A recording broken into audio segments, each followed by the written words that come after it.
Bienvenue tout le monde.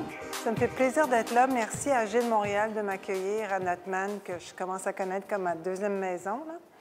Et j'adore ce local. Je ne sais pas si ça a quelque chose de très chaleureux. J'ai l'impression d'être dans mon salon presque et de vous parler de mes expériences. Il ne manquerait plus qu'il y ait un petit feu de camp, là, puis ça serait parfait.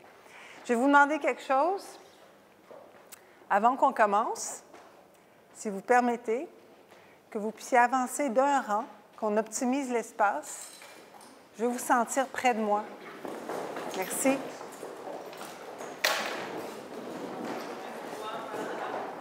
Je vais vous demander une deuxième chose. Est-ce que je peux vous prendre en photo? Oui? Ça s'en va sur Instagram. C'est-tu correct? All right. Cool. Cheese? Yes, sir. Merci. OK, avant qu'on commence, j'aimerais juste faire un tour de main. J'aimerais apprendre à vous connaître par un sondage. Qui ici travaille dans l'Agile?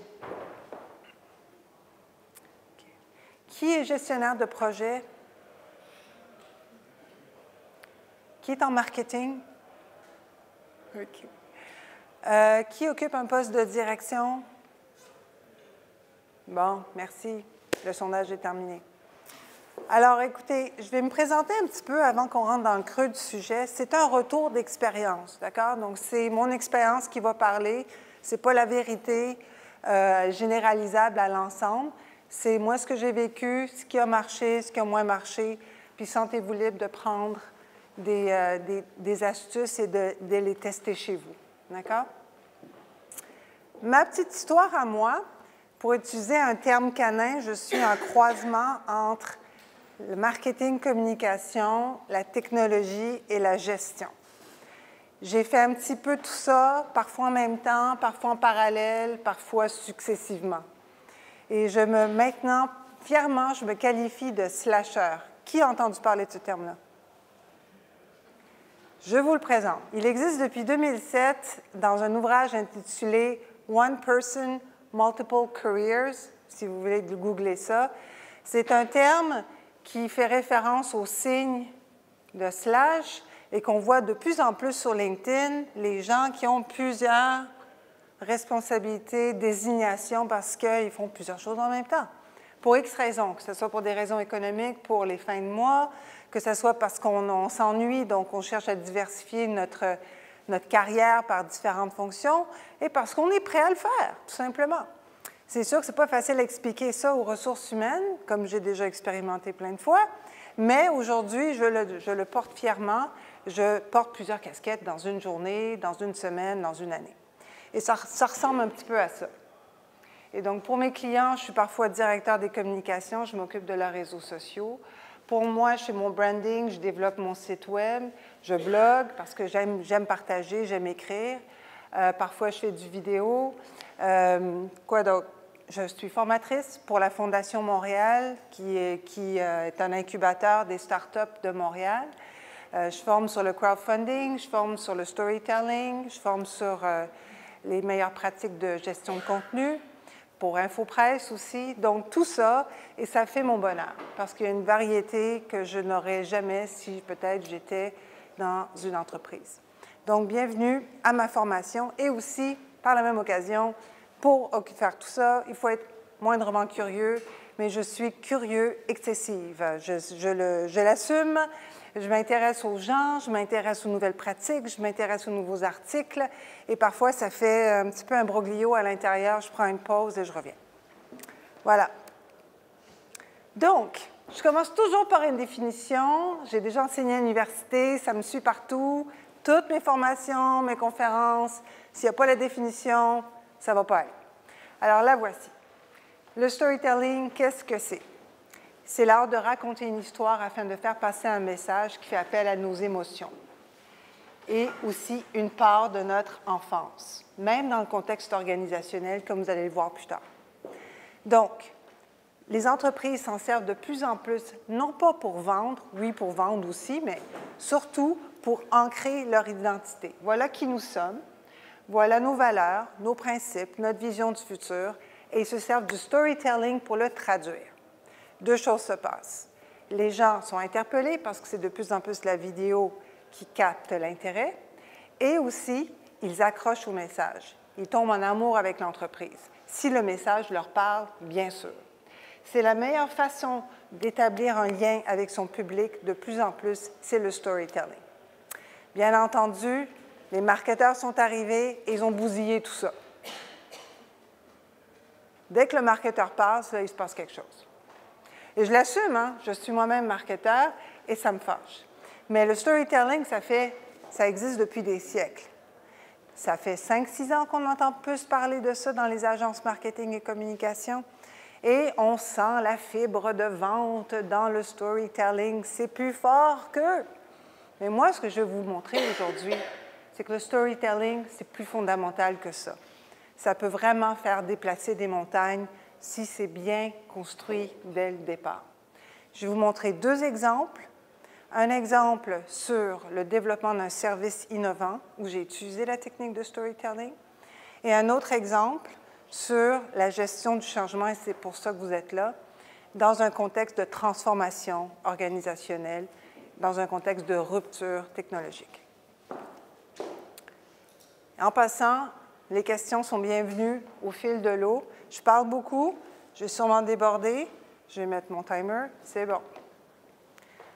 Alors, tout a commencé en 2003. Me voici en 2003. Je sais pas, ça a l'air une vieille photo. Bien, c'est vrai, j'étais en 2003 avec ce mandat qui m'était donné. Je suis partie en 2001 du Canada, tout de suite en mandat chez Orange. Et de là, les choses se sont enchaînées. Un mandat fini, on passe à un autre. Je venais juste de terminer un projet national B2B pour les banques et le militaire. Donc, ça n'a rien à voir avec ça. C'était complexe, c'était lourd, les architectures, les bases de données étaient toutes mélangées, c'était le chaos. C'était une super expérience au niveau culturel puis au niveau méthodologique. Et là, on me propose un projet plus léger. J'étais tellement contente. C'était dans les services résidentiels, donc c'était du B2C. On me dit, Diana, le service n'existe pas. On veut l'imaginer puis convaincre les comités exécutifs d'Angleterre et de France, d'Orange, de sortir leur argent pour investir dans la plateforme. OK. Mais on ne sait pas comment on va les convaincre, c'est à toi de le faire. OK. Donc, il suffisait de décrire le service innovant, me dit-on.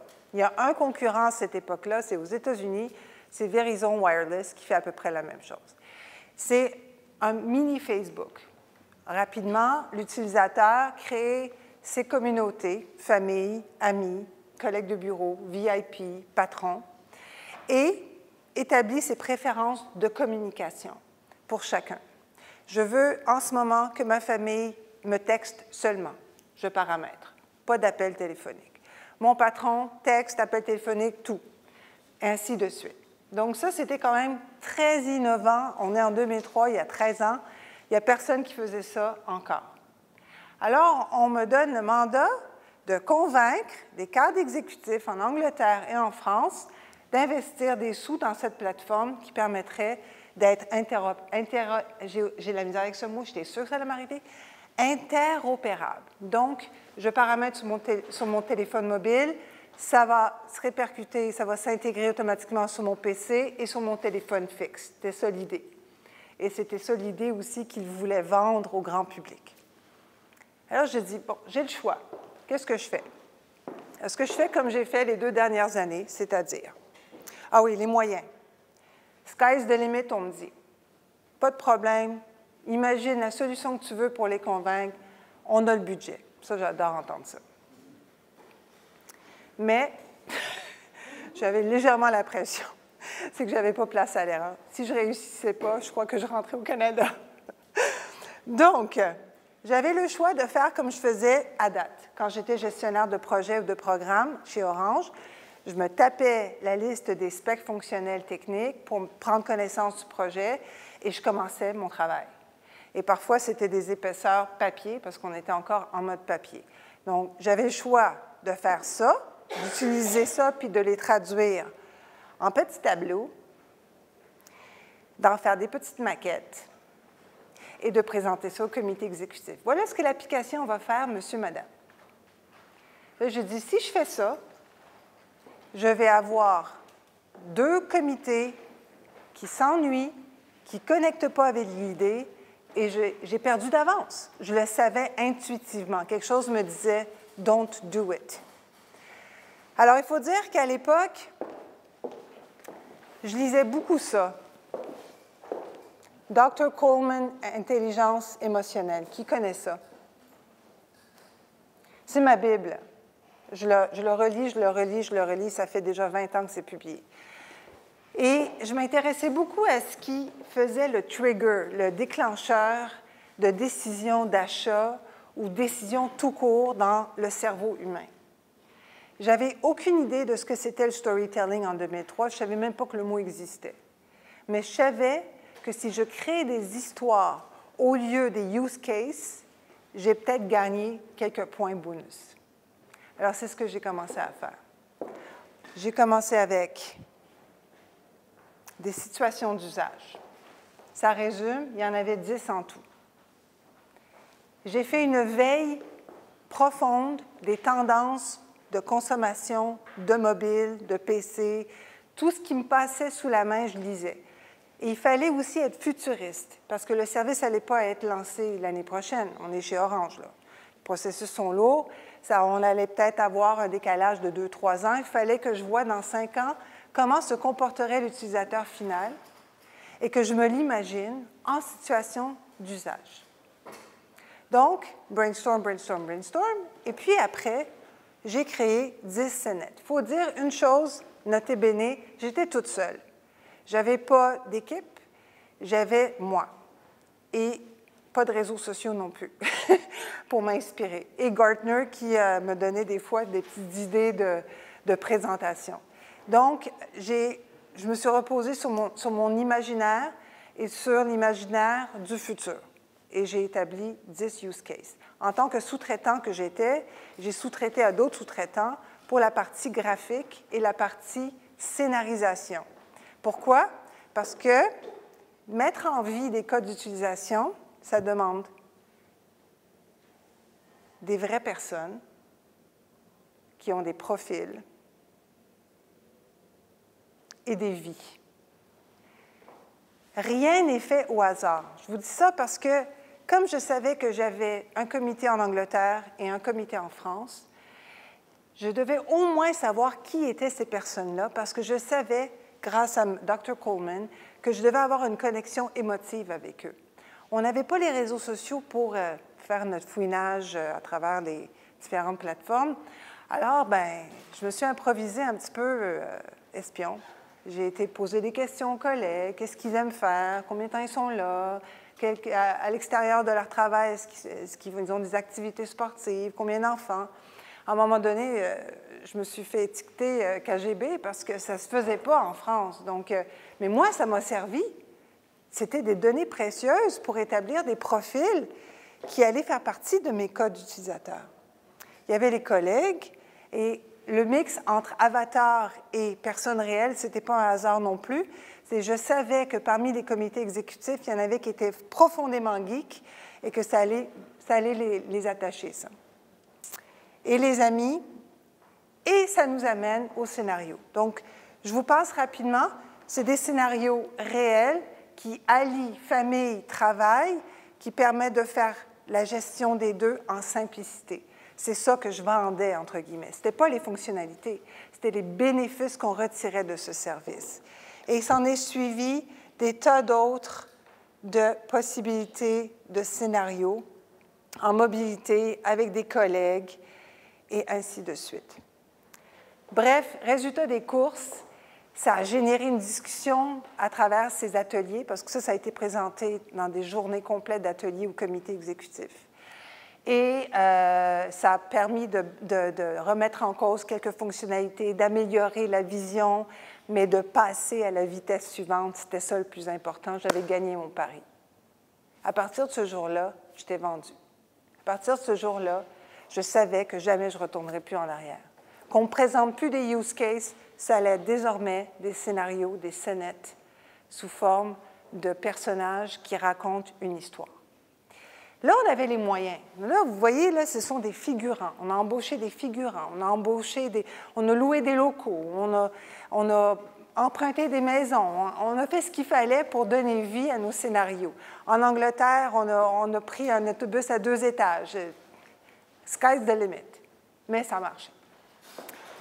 Maintenant, 2 ans plus tard, plus du tout pareil. En 2005, qui se rappelle 2005?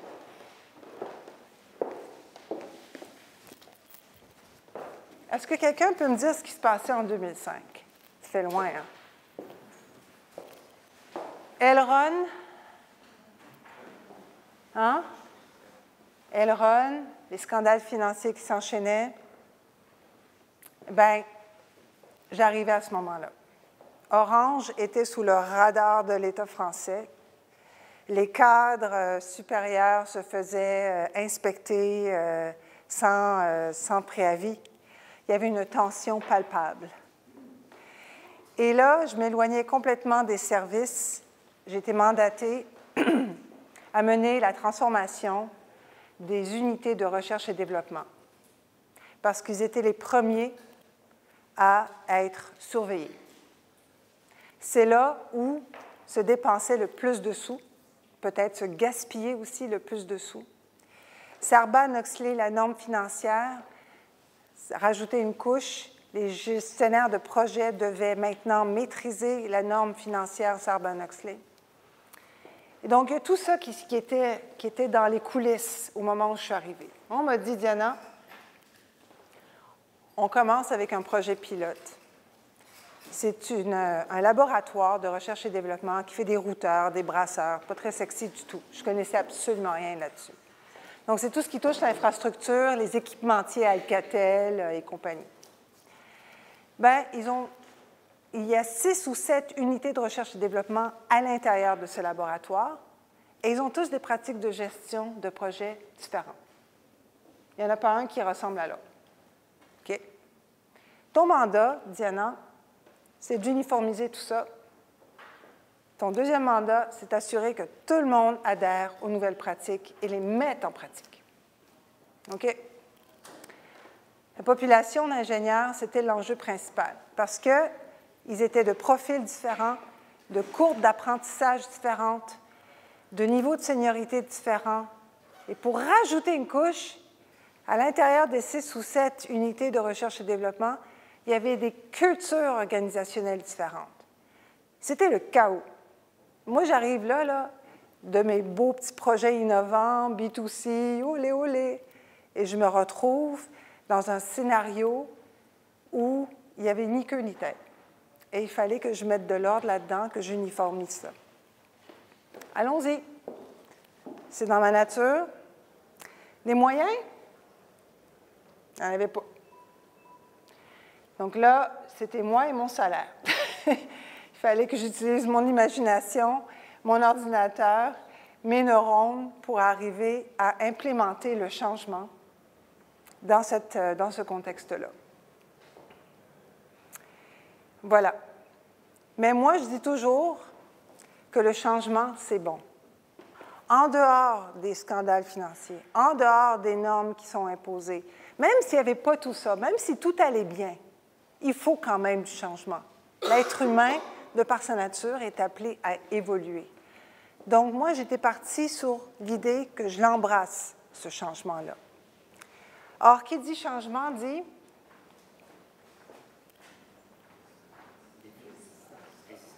résistance, défi, petite peur. OK. Mais ce n'est pas le changement qui fait peur.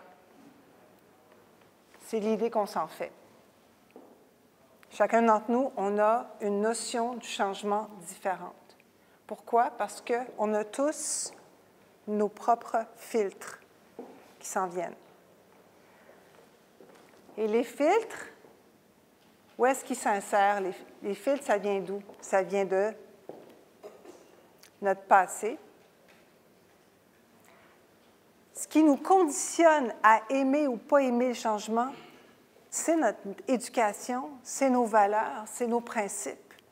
Si on est dans une bonne place, on se sent bien, on s'aime et tout, il y a des chances que le changement, on le voit d'un bon œil. Mais ce n'est pas la seule chose. C'est le présent, notre profession, notre situation de travail actuelle. Est-ce qu'elle est harmonieuse? Est-ce qu'elle est conflictuelle?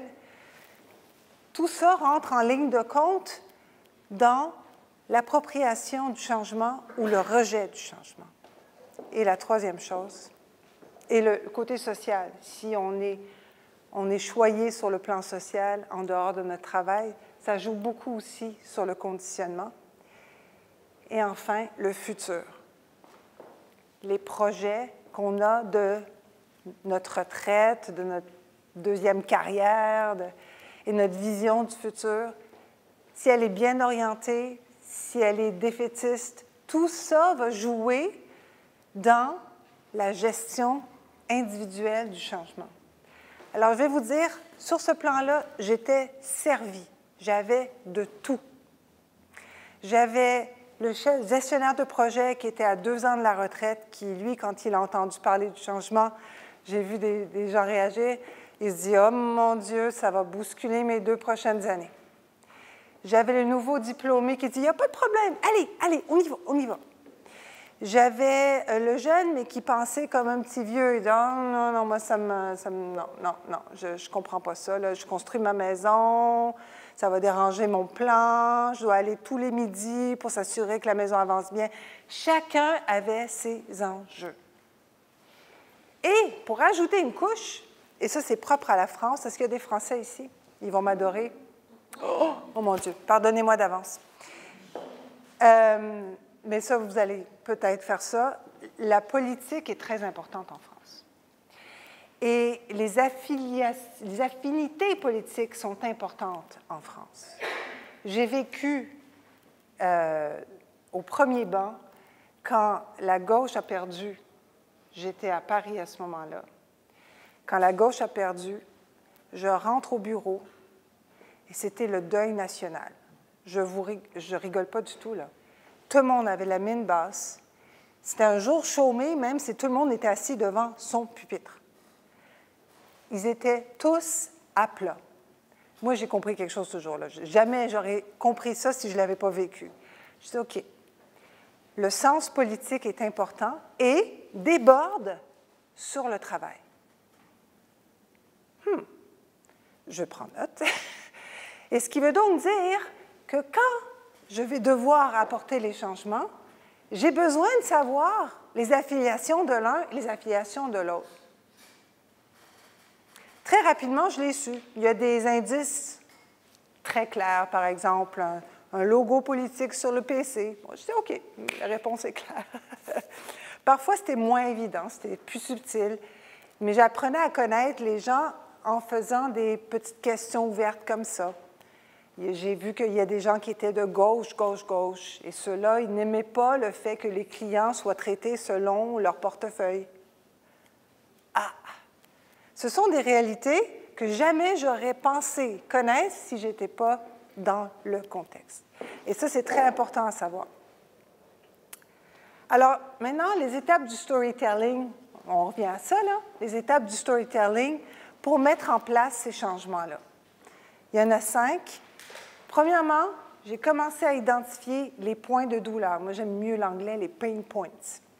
Ensuite, de là, j'ai mis des constats, les pain points qui revenaient le plus souvent, et je les ai mis en évidence. J'émettais des recommandations à partir de mon expérience et à partir aussi des meilleures pratiques. Troisièmement, ça m'a permis d'extraire des scénarios sous forme de storytelling. Quatrièmement, ces storytelling, ces scénarios ont été présentés en session plein air comme ça, table ronde, beaucoup de monde autour de la table. Et cinquièmement, à partir des retombées de ces sessions plein air, j'émettais une synthèse des résultats, je restituais à nouveau et j'accompagnais les équipes dans leur prise en main. Maintenant, grattons un petit peu l'étape 1. Identifier les pain points. C'est pas facile, ça. Moi, qu'est-ce que j'ai fait les 2 premières semaines?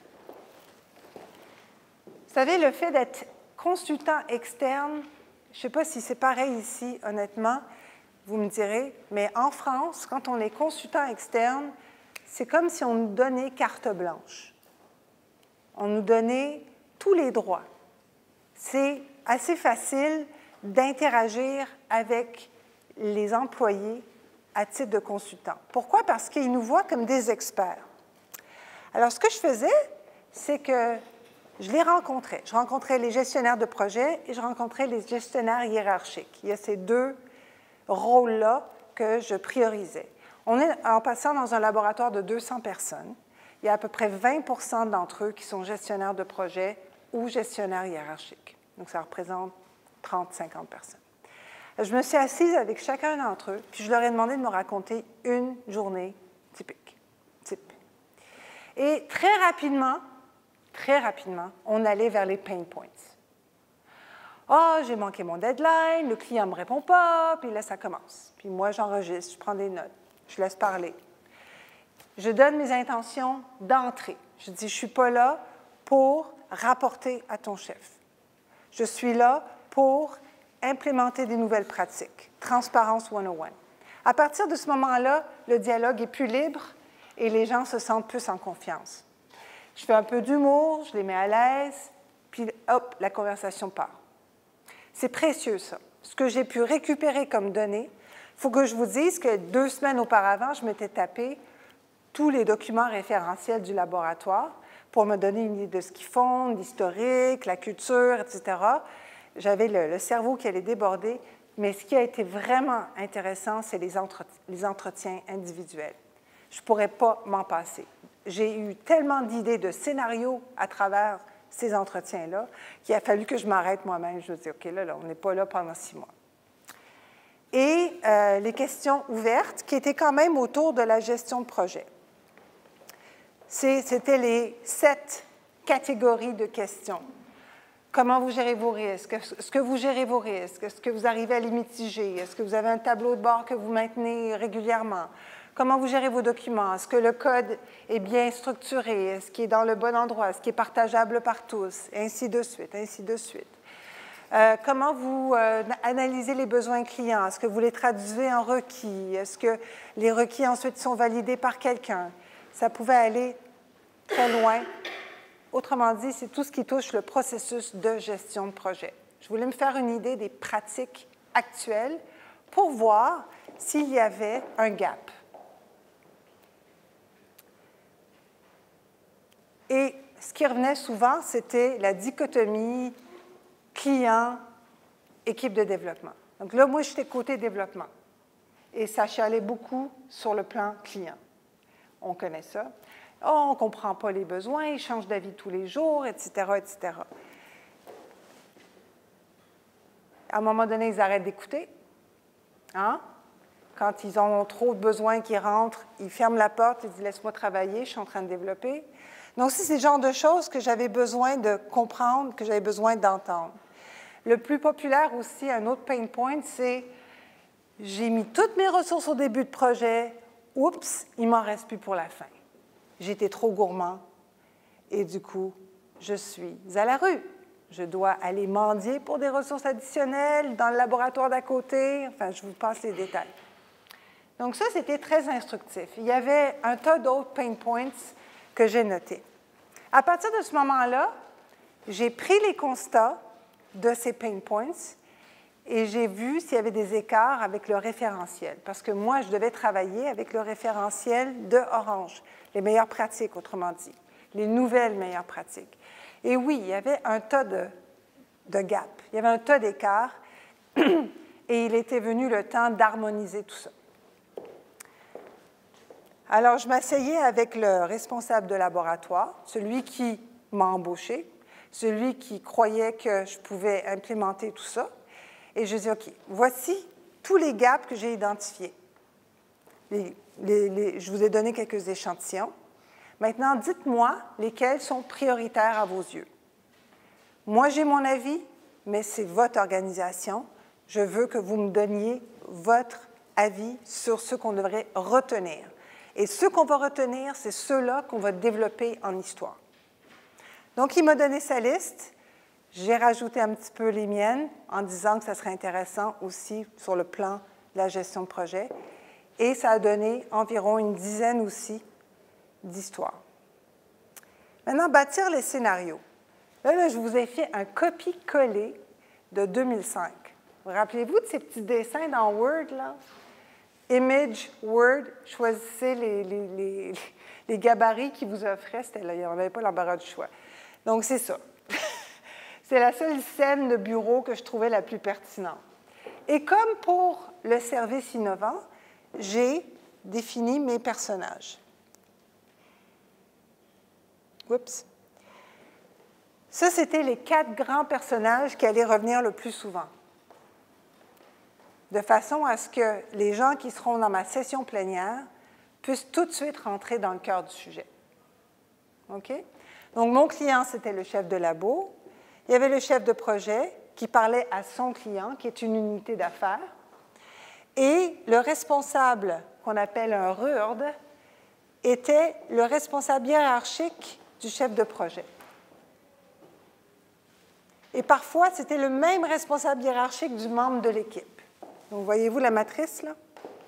C'est important parce que ça rajoute une belle complexité, la structure matricielle, quand on vient pour raconter des histoires et pour harmoniser les pratiques.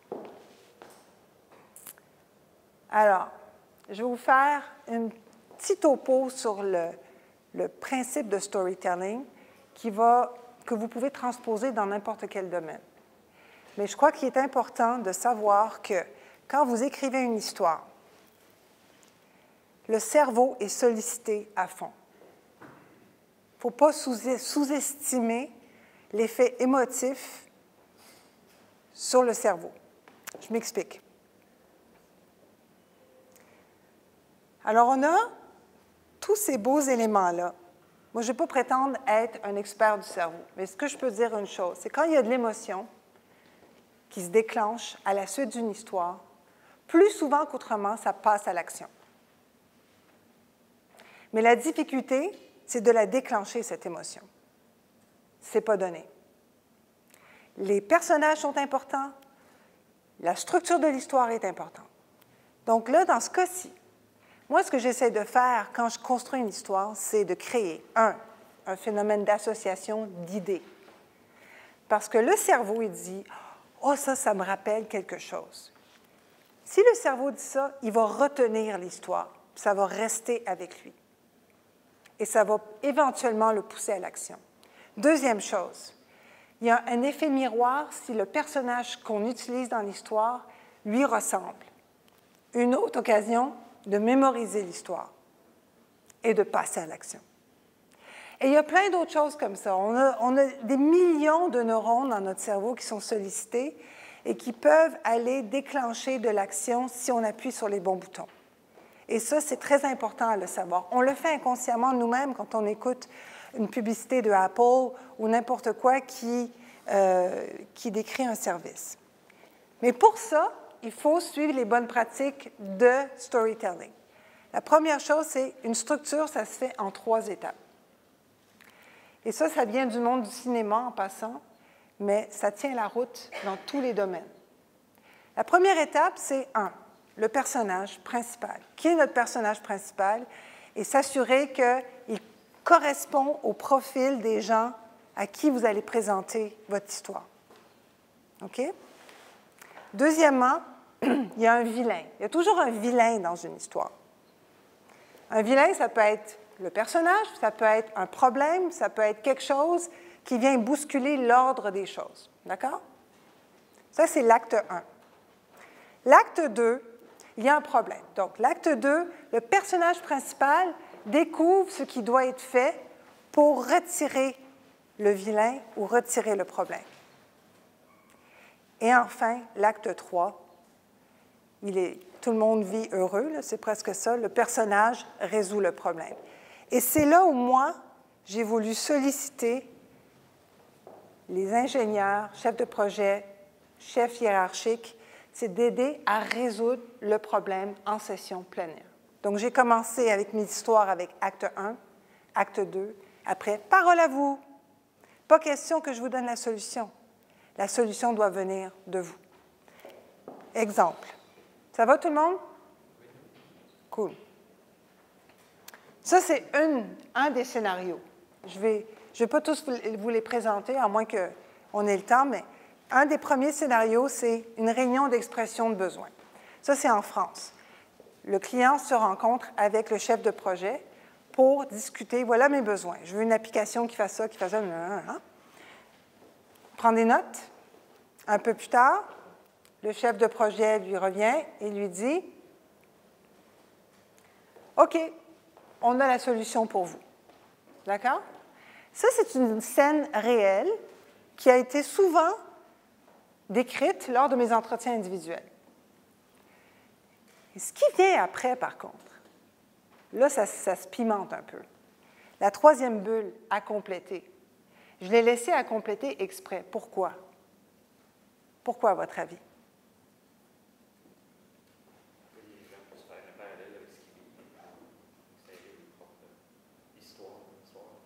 Exactement. Parce qu'à compléter, il y a eu plusieurs versions, suivant les entretiens que j'ai eus. Il y en a qui me disaient, « Ah, mon chef, ça c'est le chef, il intervient dans cette conversation. Il me dit, « Assure-toi que ton choix d'équipementier soit conforme à notre stratégie. » Un autre va me dire, « Ah non, mon chef, il a juste été observateur, il a complètement respecté mon rôle de chef de projet, puis il a respecté ma décision, puis c'est bien beau. » Et il y a eu des versions et des versions et des versions. Voyez-vous les inégalités de pratique qu'il fallait harmoniser? Donc, c'est pour ça que j'ai laissé ça en blanc exprès. En session plénière, je dis « exprimez-vous maintenant ». Et là, les équipes qui ne travaillent pas habituellement ensemble autour de la table se sont rendues compte, « Wow, vous faites ça comme ça? Nous, on fait ça comme ça? Ah, il faut qu'on règle ça tout de suite. » Je n'avais même pas besoin de le proposer. Parce que, comme je disais, le cerveau agit sur l'émotion. Et là, c'était une émotion d'inconfort. Comment ça se fait qu'on n'a pas les mêmes pratiques? Là, ils étaient devant le fait accompli. Et l'histoire a eu son effet. Après multiples discussions, ils sont arrivés à une entente commune de comment on devait gérer ce genre de situation. C'est bon? Un autre scénario. Ah, celle-là, c'est ma préférée. Réunion d'avancement. Chef de projet, gestionnaire hiérarchique. Il me faudrait 4 mois de plus pour un lot, pour un livrable. Ah, mes ressources sont toutes affectées. Je te conseille d'aller voir CPN. CPN, c'est une autre unité de recherche et développement. Donc, c'est une autre hiérarchie. Et il répond CPN. Mais je ne connais personne chez eux. Fait véridique. Ce genre de conversation se déroule dans la réalité. C'est un problème, parce que ça va avoir un impact sur la performance du projet, ça va peut-être occasionner des retards si lui réagit comme ça. On a mis ça, comme ça, carte sur table. Qu'est-ce qu'on fait? Bien là, il y a un senior qui va prendre la parole. « Mais pourquoi tu ne vas pas voir CPN? » Il dit, « Bien, je ne connais personne. » Et alors? Et là, la discussion commence. Et petit à petit, il y a eu un effet de déclenchement chez la personne qui s'est prononcée ainsi. Et ainsi de suite. Donc, les histoires sont des déclencheurs de discussion parce que ça va chercher leur émotion, parce qu'ils se sentent interpellés, parce qu'ils font de la projection sur les personnages, et ainsi de suite. Comprenez-vous? C'est pour ça que c'est très important de l'amener comme ça. Au lieu de dire, bon, ben moi j'ai remarqué qu'il y en a un qui fait comme ça, il y en a un qui fait comme ça n'a pas d'allure, maintenant tout le monde va faire comme ça. OK, salut. Non, ça ne marche pas. Ça ne marche pas, c'est classique, on le sait, imposer des changements sans avoir un dialogue, c'est voué à l'échec. De cette façon-là, les gens réalisent parfois l'absurdité ou l'incohérence ou l'écart, et eux-mêmes arrivent à cette conclusion, sans avoir besoin de l'imposer. OK? Et ainsi de suite. Celui qui m'a beaucoup touchée, et je vais vous expliquer pourquoi, c'est celui-ci. Encore une fois, ça s'est tiré de situations réelles.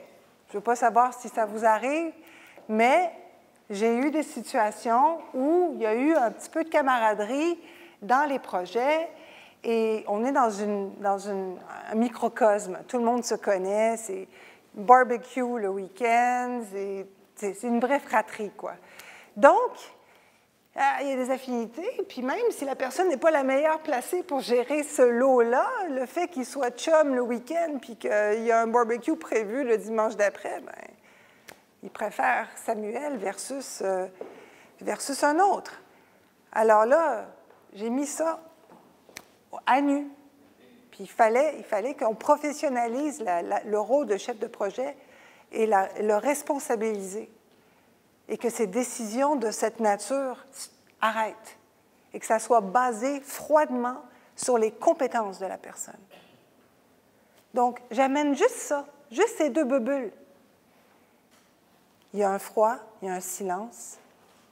J'amène une question supplémentaire pour activer la conversation, et là, ça part.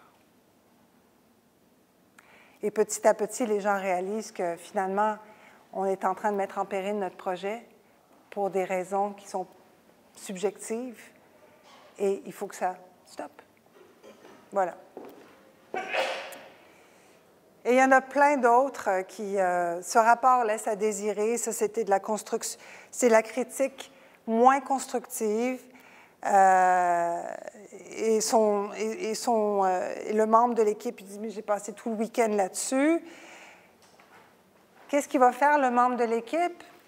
Bien, au lieu d'aller voir son chef de projet pour dire, tu n'as pas été correct la façon que tu m'as dit, il va court-circuiter, il va aller voir son gestionnaire hiérarchique directement. C'est ça, les modes matriciels. C'est un petit peu à double tranchant. Il va voir son supérieur hiérarchique et qui va voir le chef de projet. Le chef de projet dit comment ça se fait, et ainsi de suite. J'amène ça. Et après, je pose la question, qu'est-ce que le gestionnaire hiérarchique devrait dire quand il reçoit le commentaire du membre de l'équipe? Je ne vous pose pas la question là, mais j'amène ça en situation. Et à peu près tout le monde à qui j'avais parlé l'avait vécu, ça. Donc, ça nous a amené à discuter de problèmes vrais et à les résoudre et à professionnaliser, c'est ça le plus important, à professionnaliser le rôle de gestionnaire de projet. Et mon préféré, c'est la gestion des risques. Quand un membre de l'équipe informe son chef hiérarchique d'un écart sur le projet et que le chef hiérarchique dit « Pas de souci, je te rajoute un homme moins », et le chef de projet, il n'est plus du tout dans le dialogue. Alors, je pose la question, je dis « Y a-t-il un problème? » Ah, ben là, j'entends les chefs de projet, là, je dis « Exprimez-vous. » Et là, c'est out in the open. Le problème est ouvert et c'est le moment d'en parler et c'est le moment de régler. On définit des processus de communication clairs. Quand on a un écart, quand on a un retard de projet, comment fait-on? Entendons-nous tout de suite sur la procédure à suivre. Et c'est à ça que ça sert, le storytelling, en gestion du changement. Alors, je vais juste offrir quelques conseils si vous souhaitez organiser ce genre de session-là. J'ai appris certains de ceux-là et d'autres, je les connaissais d'avance. Il faut que, quand vous annoncez la session plénière, que vous le fassiez suffisamment à l'avance. C'est important que tous les acteurs soient autour de la table. Tous, tous, tous, sans exception. Parce que c'est plus efficace d'amener le changement quand on a une histoire devant les yeux que de lire la restitution des résultats. Première hypothèse. Donc, annoncez ça 2-3 semaines à l'avance.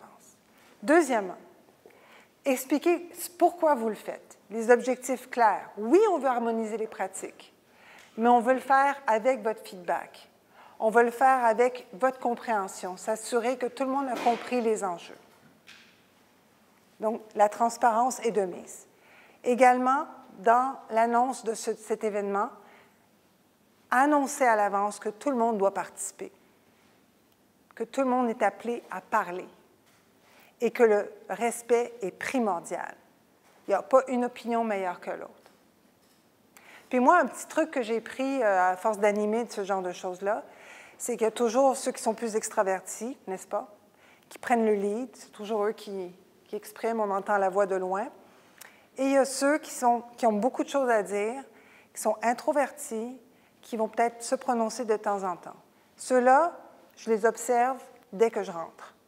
Ça se voit dans leurs yeux. Les yeux parlent. Et soit ils froncent les sourcils, ils les relèvent. Il y a quelque chose qui s'exprime. Et je vais les chercher. Tu as quelque chose à ajouter? Et souvent, ça s'ensuit sur une opinion, un retour, une rétroaction, une expérience personnelle. Je fais ça 2-3 fois. Il y en a marre à la fin, mais à la fin, c'est lui qui le fait de lui-même. Lui ou elle. Bien, on était dans un environnement surtout masculin, je dois le dire. Ensuite, le rôle de l'animateur. Je vais vous dire, j'anime pas énormément. J'ai tendance à oublier ce qu'est le rôle de l'animateur. Je vais me le rappeler, je vais vous le rappeler. Ce n'est pas un consultant. Le consultant, il y a travaillé avant. C'est lui qui a fait les histoires, c'est lui qui a recommandé des scénarios. Quand on vient devant une session plénière pour exposer les histoires, on devient animateur. Ça veut dire quoi? Ça veut dire qu'on facilite les échanges. On motive le dialogue entre les participants. Ce sont peut-être des gens qui se voient jamais ou une fois par l'an. Donc là, profitons-en qu'ils sont tous ensemble, les silos sont tombés, et faisons-les dialoguer. Parfois, quand ça dérape, les ramener un petit peu sur le sujet. Mais pas de conseils, pas de consignes, pas de directives liées au travail ou à la gestion de projet. Ensuite, de leur promettre à la fin un résumé des échanges qui va venir par courriel et de leur dire que ça sera présenté également en session plénière. Toujours montrer votre démarche et les prochaines étapes, leur expliquer. Moi, j'ai également, en prérequis, je leur dis que ça va être enregistré en vidéo, en audio, pour qu'ils soient prêts à ça, parce que j'ai besoin de ça pour synthétiser les résultats. Et j'utilise le flip chart, bien entendu, pour regrouper les idées qui ont été émises. Et ça, c'est très puissant comme mécanisme, parce que les gens sentent que leur opinion compte et ils veulent en dire plus. Ça ne fait qu'augmenter le dialogue. Et après, ça donne les résultats donnés. Voyez-vous, je reprends les scénarios. Dans mon document formel, j'ai repris les scénarios, j'ai repris les remarques et les conseils. Je n'ai pas dit « nouvelles règles », j'appelle ça « le point important valable pour tous ». Et là, tout le monde comprend que c'est quelque chose qui doit être implémenté dans leur équipe projet. Et comme j'ai dû me faire accepter de ces équipes techniques, parce que comme vous savez, je suis un slasher, j'ai appris UML. Et oui, et je leur ai fait en parallèle des diagrammes d'activité pour montrer comment ça se répercutait dans un processus. Alors là, ils étaient vendus. Voilà. Les retombées, en bref, ça a permis aux gens de dialoguer, les gens qui travaillaient chacun dans leur silo. Ça nous a permis de fluidifier certains processus qui avaient trop d'intermédiaires. Ça permet aux gens de travailler ensemble à une solution commune, d'économiser du temps vis-à-vis des activités qui ont été fluidifiées, voire même réduites. Et les nouveaux venus, les nouveaux gestionnaires de projets qui sont arrivés à bord étaient ravis d'avoir ce manuel-là. C'était tellement simple et limpide qu'ils sont entrés en fonction beaucoup plus facilement. La performance des projets était à la hausse. Et ça, c'était la récompense ultime. En termes de coûts, respect des budgets, livraison, retard constaté était en baisse, et la qualité des produits sortants, le score avait augmenté à 80 %. Et enfin, sinon le moindre, toutes ces séances de plénière ont permis de détecter des points d'amélioration, des axes d'amélioration. Certains sont très bons à gérer les RH, d'autres non. Certains sont très bons à suivre les risques, d'autres non, ainsi de suite. Ils ont pris conscience de leurs lacunes dans ce processus-là. Et après, moi, j'ai travaillé avec eux pour les accompagner dans l'amélioration de ces points-là. Ça a été la cerise sur le gâteau.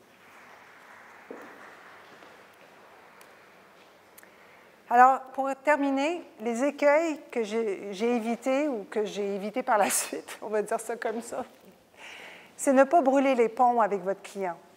Vous savez les 5 étapes que je vous ai mentionnées? Il faut les énoncer à votre client.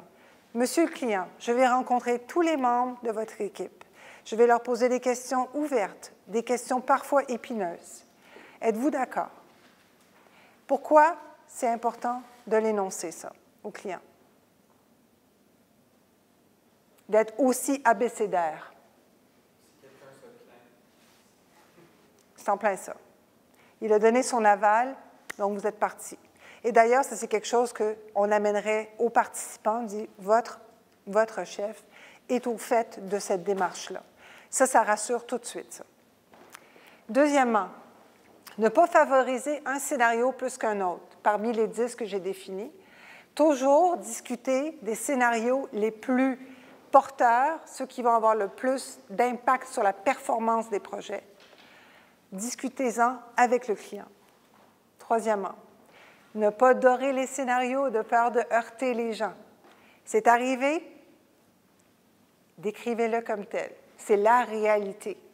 C'est plus on a la réalité en face, plus le cerveau est touché dans ses émotions et plus ça peut apporter de l'action. Ça ne sert à rien de mettre une couche de beurre. Ça n'aura aucun effet. Enfin, annoncer la veille la tenue de la session, c'est un non-non. Ça ne montre pas du sérieux. Se prendre 2 semaines à l'avance, 3 semaines à l'avance, faire des rappels périodiques jusqu'au jour J. Ça montre le sérieux de la démarche et aussi ça montre à tout le monde, vous devez être là. Et enfin, comme je disais plus tôt, animer une session, ce n'est pas faire des recommandations, c'est faciliter le dialogue, assurer que toutes les opinions soient prises en compte et que, justement, on arrive à une compréhension commune. En résumé, je dirais, c'est ça qui est plus important. À la fin de la journée, si je fais tout ça, c'est parce que je m'intéresse à l'humain et à son bien-être. De plus en plus, on s'oriente vers ça. Les frontières famille, personnel, travail se chevauchent. Il faut que le travail devienne un lieu où on est bien et où on est fier de contribuer à la performance de l'entreprise. Et la seule façon d'y arriver, c'est de mettre le doigt sur là où il y a les petits problèmes, les pain points, de les aborder, de les solutionner et d'avancer. Voilà, mesdames et messieurs, mon approche storytelling.